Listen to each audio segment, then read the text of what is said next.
Hey everybody, welcome to this episode of Think Business. Looking forward to talking with Randy Ross. Randy, it's great to connect with you. I'm looking forward to diving into talking about some really interesting topics as it pertains to leadership and your book, Remarkable: Maximizing Results through Value Creation. Before we get started, Randy, I'm a business coach. I work with solopreneurs to Fortune companies all over the globe who are successful and stuck. I get them unstuck. And so to kind of kick us off, where is an area that you see people stuck and how do you get them unstuck? Great question.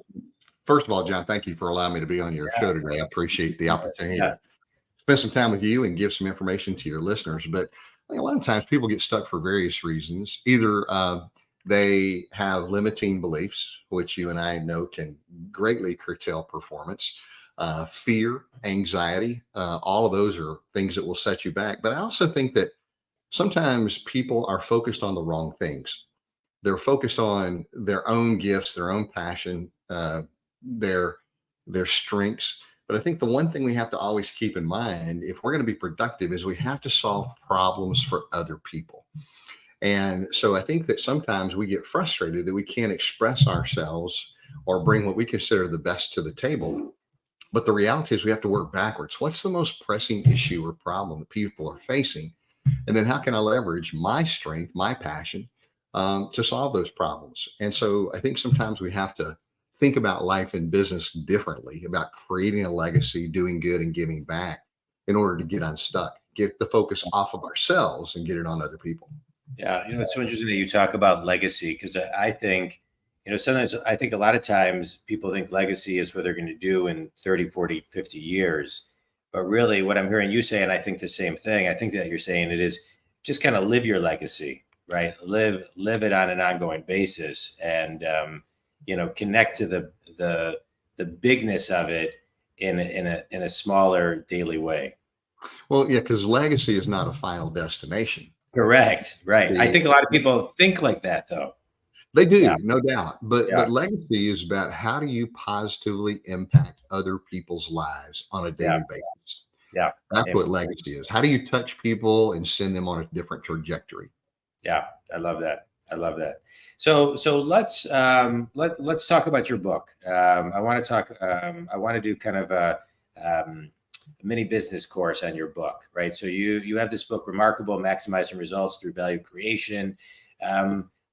Give me 3 highlights that the reader is going to get from the book.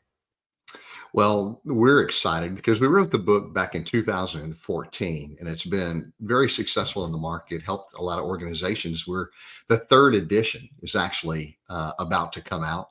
It's great. And congratulations. Thank you. Appreciate that. But Remarkable is a leadership parable. It unpacks principles of applied axiology. So it's kind of a fun narrative. You take this journey with this seasoned executive who comes across a most unlikely, or he believes to be a most unlikely mentor. And that mentor begins to share with him principles that will make his personal and his professional life that much better.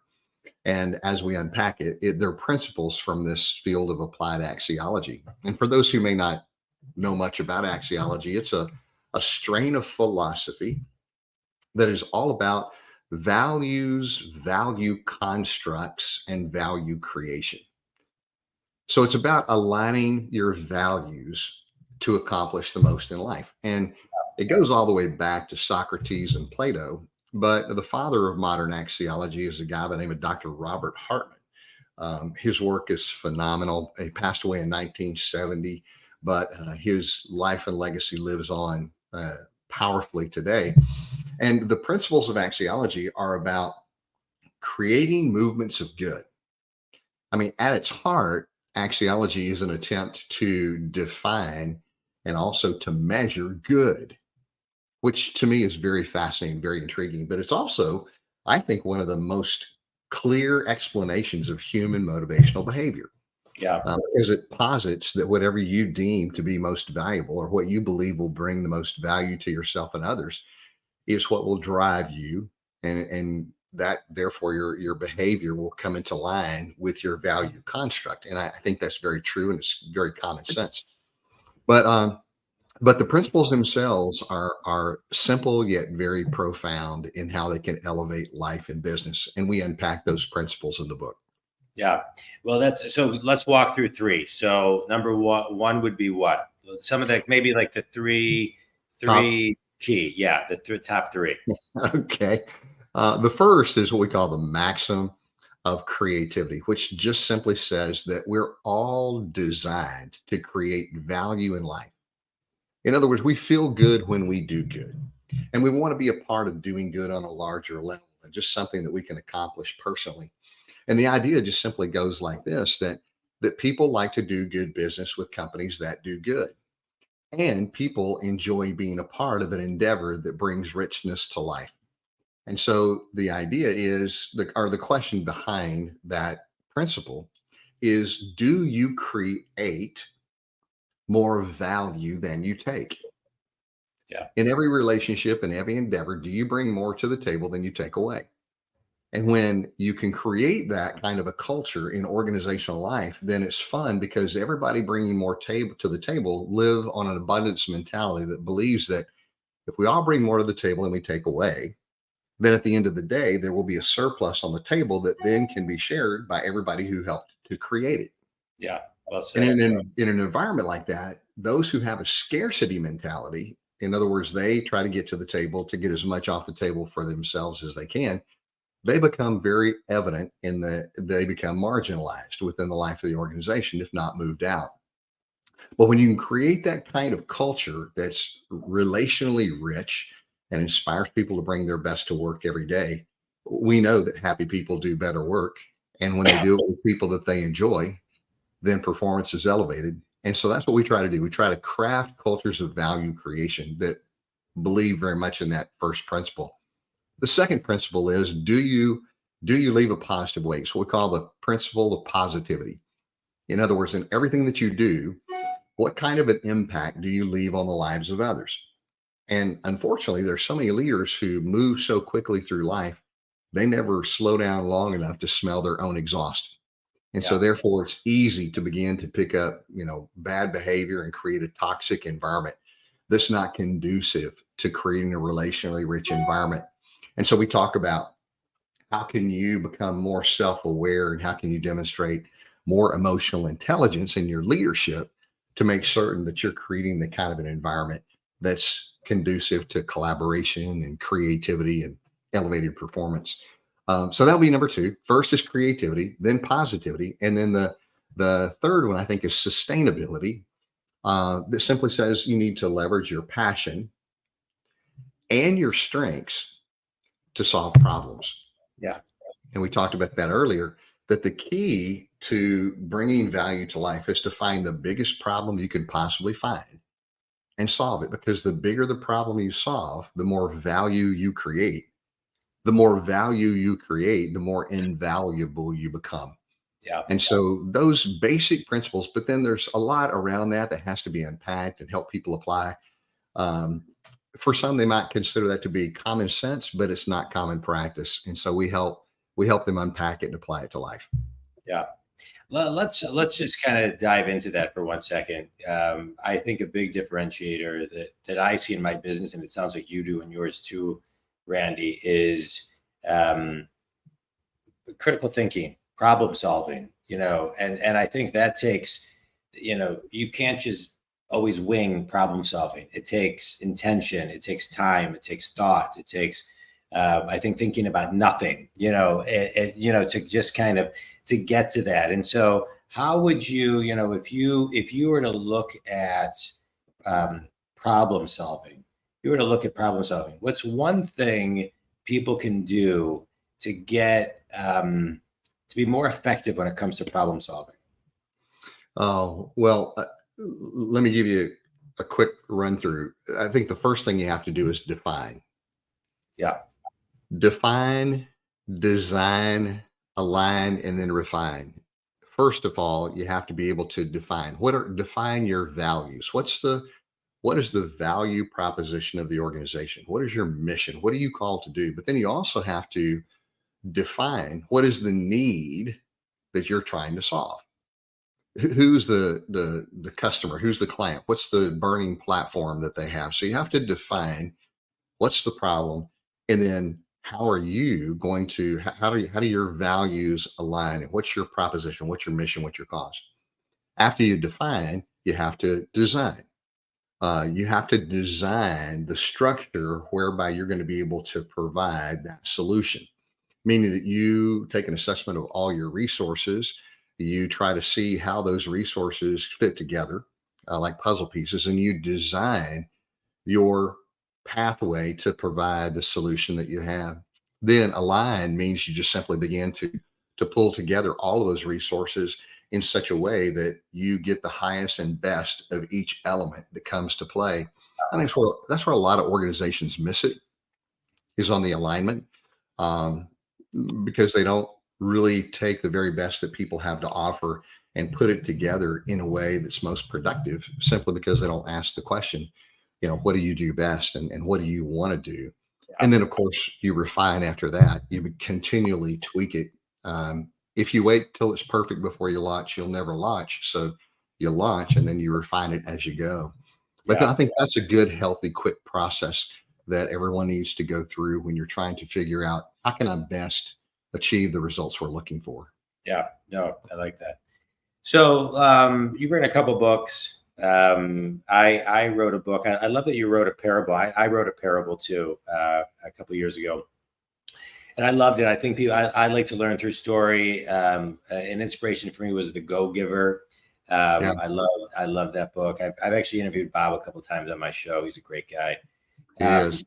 But a lot of times, I think everybody feels like they have a book in them, right? People always, oh, you wrote a book. I got a book in me. How did you focus to know what to put in each book? People ask that question all the time. And what I encourage them to do, John, is just get into the habit of writing. Yeah.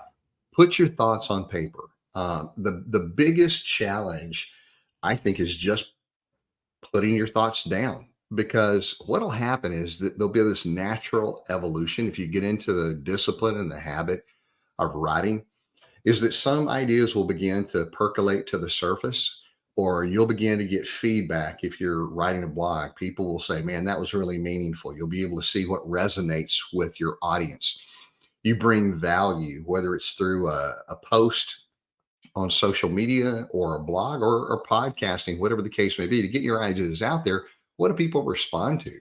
Yeah. And then as you begin to accumulate these pieces of information, then over time, an idea will come to you. It almost, just germinates naturally. And then you begin to take all those different elements and put them together in a workable fashion through which you can construct a book. At least that's how it works for me. And some people like to sit down and storyboard out the entirety of how they're going to get the message out. But for me, it sort of naturally evolves, because the more time I spend thinking about it and ruminating on it, my best creativity begins to come to the surface. So that's the way that I've always done it. And that's what I encourage people to do, because a lot of times people are just overwhelmed at the idea of writing a book. So don't do that. Just write your thoughts down on paper. And then after a while, it will become obvious where it needs to go. Yeah. It's funny. When I wrote my book, I did it in outline. I outlined in this, but then once I sat down, everything just kind of flowed through me in a totally different way. So to your point, I'm writing another book right now, and I'm not outlining it. I just know the idea. I'm writing a lot. And I think you're right, because the book, I don't know if you felt this way, once you start writing, it just kind of like it has a life of its own. It just kind of pours out of you. Yeah. And you can always, as an author, that you're going to go back and you're going to refine it 100 times over, right? You're going to go back and tweak it. It's never ready to be released, although you got to push that into the market at some point. But then you always go back and you look and go, I wish I could have said that differently, or I would have added this. And that's the fun part. It's not about perfection. It's about progress and celebrating that. So I think we need more transformational messages out in the world. So I just encourage everybody to write. Yeah. Yeah. As you're a former chief people officer, and I'm a big believer that the experience is part of everything. Um, the name of my business is the Jon Dwoskin Experience, because I believe that every interaction is an experience. In today's world, what does an experience need to look like? Well, of course, obviously that's going to be different for everybody. But I think Yeah. that the challenge is to embrace whatever experience comes your way. I think people are constantly looking for and striving to have the most positive experience as they possibly can. But you probably know, as I do, John, some of the times of greatest growth for me have come out of Yeah. those challenging times when I faced the toughest headwinds. Um, Back during COVID, when the speaking circuit all but shut down, everybody moved to virtual. I had time on my hands, so I pivoted and I wrote a book called Fireproof Happiness that's all about the link between hope and happiness. And the message has been extremely well received in the market because it met a need that people are experiencing, not only at that time, but even continually today. And I would probably never have had the time or given it much consideration to write on that topic had it not been for the pressing life circumstances that we were all experiencing. But Yeah. it was almost a primer. It set the entire work up because people needed hope. They needed to see the light at the end of the tunnel and know what are some practical steps that they can apply to Yeah. elevate their hope and thus, improve their happiness. So I think that when you're looking for an experience, just as you live life, embrace everything that it brings your way Right. and look for the lesson to learn. Yeah, and I think, and you bring up a really, really good point. Even in darker times or grayer times, if you can sit with that and extract something like you're talking about that can help the greater good, great things come from it. Great things Let, come from it. I let, guess that's axiology. I guess that's axiology, right? let Yeah, life be your mentor. Sometimes yeah, life has the tendency to teach us things we can't learn any other way. And I yeah, think that's important to remember because yeah, life always has a way of working out um, for your good if you stay engaged and learn the yeah, lessons that you need to learn. yeah, yeah. The universe is teaching us all the time. We just got to pay attention. Yeah, I think it's funny. I often say that that coincidence is just God's way of remaining anonymous. Yeah, And I think every single day we experience a coincidence in life and we go, how did that happen? Where did that yeah, come from? And I think that's oftentimes God's fingerprints on our lives. yeah. I love it. I love it. Let's do a quick speed round, Randy. A book that's had a big impact on you. Uh, there's several, but I think if I had to take just one, it would probably be Viktor Frankl, his book, Yeah, Man's Search for Meaning. And it yeah, talks about the very thing we've been talking about. How do you endure? How do you persevere during difficult times and come out on the other side a more complete, healthy, whole individual? Powerful, yeah, powerful book. It's a classic. yeah. I read it a long, long time ago, and yeah, it's an amazing, amazing book. Best piece of wisdom you've ever received. Um, Happiness pursued eludes, but happiness given returns. That's a Love it. quote straight from John Templeton. It just talks about the fact that, happiness is not a goal that you can pursue and catch, but it comes as a result of creating value for others. In other words, happiness is a byproduct of doing good in the world. Yeah, it's good. Finish the sentence. One thing everybody can do to surrender to the idea that life is their mentor is. Embrace everything that comes your way with joy and passion, Love meaning it. that it's easy to get bogged down in anxiety, stress, uncertain times create unnerving situations. But if we Yeah, can relax and realize, hey, we're going to be able to endure this, but not just endure this, what's the lesson to be learned? Because here's a great thing. Um, Creativity is what you get when everything else is taken off of the table. Yeah. And sometimes life circumstance has a tendency to take things off the table. So the question we need to ask is not, oh, why me? Why is this happening to me? But the question we need to ask is, what does this now make possible? And that turns the focus from the problem to the possibilities. What does this now make possible? Opens up a whole different worldview. Yeah, I love it. I love it. Tell everybody, Randy, who your ideal clients are, where they can buy your book, where they can learn more about you. Well, our books are available wherever fine books are sold. Barnes and Noble, Amazon, BAM. You can get those. Just look up Dr. Randy Ross and they'll all pop up. We do have the 3rd edition of Remarkable coming out this spring, and I've got a new book that's going to hit the market in August this summer. But you can also go to our website at drrandyross.com, drrandyross.com. But my ideal client, we deal with local and global organizations, a lot of big brands that you would know. We've had the privilege of working together with them to refine their culture and their leadership. But we also work with some small mom and pop operations right here in our backyard in Atlanta. So there's no ideal size, but I would say our ideal client is a client that understands the impact of investing heavily in their leadership, growing their people so that they could go anywhere and be wildly successful, but loving on them so much they wouldn't want to leave. In other words, how do we create a relationally rich environment? We call it culture, right? Create the kind of culture that raises up leaders that are worth following. That's great. Randy, well, I appreciate all of your time, and I love this podcast because I get to just talk to really interesting people. I always like to extract at least one thing, and that is think community. As you're thinking about it, let life be your mentor. You know, I coach a lot of people. Randy makes a big impact with what he's doing. But don't forget, there's a lot of people that can help you. But just be open and surrender to letting life guide you too. So I appreciate it.